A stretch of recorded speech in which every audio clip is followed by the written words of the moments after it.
ফেনীতে বন্যা হয়েছে শুধুমাত্র ছাত্রদের আন্দোলনের জন্য, ছাত্রদের জন্য। এই কথা যারা বলতেছেন তারা সিলেটের বন্যার সময় কই ছিলেন? সিলেটের বন্যার সময় বাংলাদেশের কোন ছাত্ররা আন্দোলন করতেছিল? আপনার কি ব্যাককল নেই? অবশ্য আমি এই কথাগুলো কইতে ঠিকা করে যারা ওই সময়টা দেখে অভ্যস্ত, যেই সময়ে অনেক নেতারা চেয়ারম্যানরা বন্যার ত্রাণ মেরে দিত, চাইল তেল এগুলো মেরে দিত, বন্যার তোরা পাইতো না। আর এই সময়ে একটা রিক্সাওয়ালা সারাদিন রিক্সা চালাইয়া উপার্জিত টাকা আইনা বন্যার্থদের সাহায্যের জন্য দিয়ে দিতেছে। বাচ্চারা ওগো খেলনা আইনা দিয়ে দিতেছে বন্যার্থদের সাহায্যের জন্য। যে যেমনি পারতেছে, গরিব নাই বড় লোক নাই, সবাই সবার জমানো অর্থ দিয়ে দিতেছে। এই অর্থ কালেক্ট করে ছাত্ররা, শিক্ষার্থীরা বন্যার্থদের সাহায্য করতেছে।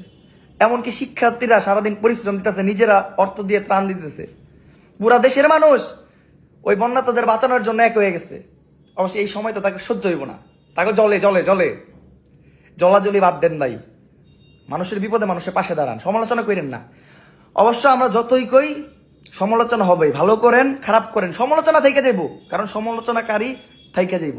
আর সমালোচনাকারীদের জবাব হবে আমাদের কাজ দ্বারা। কাজ করা বন্ধ করব না, সমালোচনাকারীদের মুখ দিয়ে কথা বলবো না, কাজ দিয়ে মুখে জুতা মারবো।